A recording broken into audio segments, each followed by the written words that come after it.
പ്രിയ പ്രേക്ഷകർക്ക് സീരിയൽ ന്യൂസിലേക്ക് സ്വാഗതം. കൂടുതൽ സീരിയൽ ന്യൂസുകൾ അതിവേഗം ലഭിക്കുന്നതിനായി ഈ ചാനൽ മറക്കാതെ സബ്സ്ക്രൈബ് ചെയ്യുക. ബെൽ ഐക്കൺ ക്ലിക്ക് ചെയ്യാൻ മറക്കരുത്. ചാക്കോയും മേരിയും എന്ന പരമ്പരയിൽ അപ്രതീക്ഷിതമായ പുതിയൊരു വഴിത്തിരിവാണ് സംഭവിച്ചിരിക്കുന്നത്. ചാക്കോയുടെ കൈ തല്ലിയൊടിക്കുന്നതിനു വേണ്ടി എത്തിയ സേതുപതിയെ കൃത്യസമയത്ത് കനകം കണ്ടതിനെ തുടർന്ന് അതിൽ നിന്ന് പിന്തിരിപ്പിക്കുകയും അവനെ എന്തെങ്കിലും ചെയ്യുകയാണ് എങ്കിൽ താൻ ഇവിടെ നിന്ന് പോകും എന്നുള്ള ഭീഷണി മുഴക്കുകയും ചെയ്യുന്നു. അതുമാത്രമല്ലാതെ ഇപ്രാവശ്യത്തേക്ക് കസ്തൂരിയെ പറ്റിച്ചാൽ മതി എന്ന് പറയുകയും തനിക്കു വേണ്ടി വിട്ടുവീഴ്ച നടത്തണം എന്ന് അറിയിക്കുകയും ചെയ്തതിനെ തുടർന്ന് ഒടുവിൽ തൽക്കാലത്തേക്ക് അവിടെ നിന്ന് പോകുന്നതിനായി തീരുമാനം എടുക്കുന്ന സേതുപതി അവിടെ നിന്ന് പോകുന്നു. എന്നാൽ ഇതേ തുടർന്ന് കനകം ചാക്കോയെ ആശ്വസിപ്പിക്കുന്നു. എന്നാൽ ഇതേ സമയം വീട്ടിൽ നിന്ന് ഇറങ്ങിയ കുര്യച്ചനും എൽസയും ആലീസും പുതിയൊരു വാടക വീട്ടിൽ എത്തിച്ചേരുകയും ഇനി പുതിയൊരു ജീവിതം ഇവിടെ തുടങ്ങാമെന്ന് ആലീസിനോട് കുര്യച്ചൻ പറയുകയും ചെയ്യുന്നു. പഴയ സുഖ സൗകര്യങ്ങളൊന്നും ലഭിച്ചില്ല എങ്കിലും താൻ സന്തോഷത്തോടെ തന്നെ ഇവിടെ തന്നെ കഴിയും എന്ന് വ്യക്തമാക്കുന്ന ആലീസിന്റെ വാക്കുകൾ കുര്യച്ചനെ സന്തോഷിപ്പിക്കുന്നു.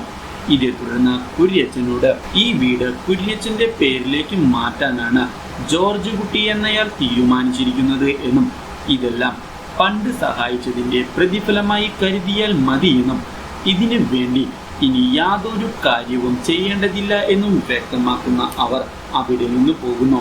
അപ്രതീക്ഷിതമായ ഈ വാക്കുകൾ കുര്യച്ചന് അനുഗ്രഹമാകുന്നു.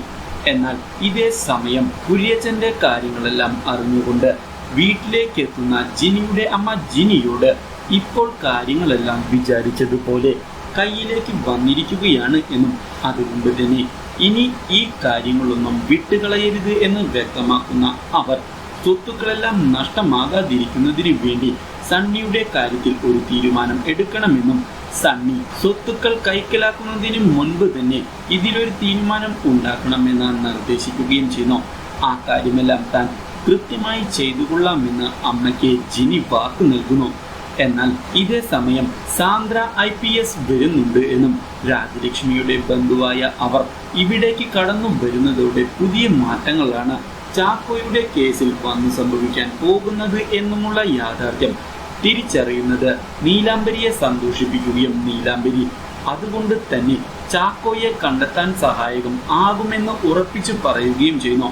പക്ഷേ ചാക്കോ സ്വന്തം മകനാണ് എന്നുള്ള സത്യം വ്യക്തമാക്കാൻ രാജലക്ഷ്മി തയ്യാറാകുമോ എന്ന ചോദ്യം നീലാംബരിയെ ഞെട്ടിച്ചതിനെ തുടർന്ന് ചാക്കോയുടെ കാര്യങ്ങളെല്ലാം തുറന്നു പറയാൻ രാജലക്ഷ്മി തയ്യാറാകും എന്ന് തന്നെയാണ് താൻ വിശ്വസിക്കുന്നത് എന്ന് ഉറപ്പിച്ചു പറയുന്നു.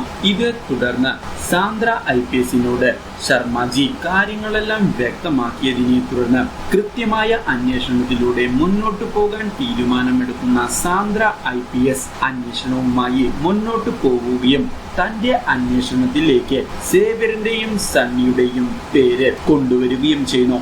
സേവ്യറിന്റെയും സണ്ണിയുടെയും ദുരിതകാലം ഇനിയാണ് ആരംഭിക്കാൻ പോകുന്നത്. വീഡിയോ ഇഷ്ടമായി എങ്കിൽ ലൈക്ക് ചെയ്യാൻ മറക്കരുത്. കൂടുതൽ വീഡിയോസ് ലഭിക്കുന്നതിന് വേണ്ടി ഈ ചാനൽ മറക്കാതെ സബ്സ്ക്രൈബ് ചെയ്യുക.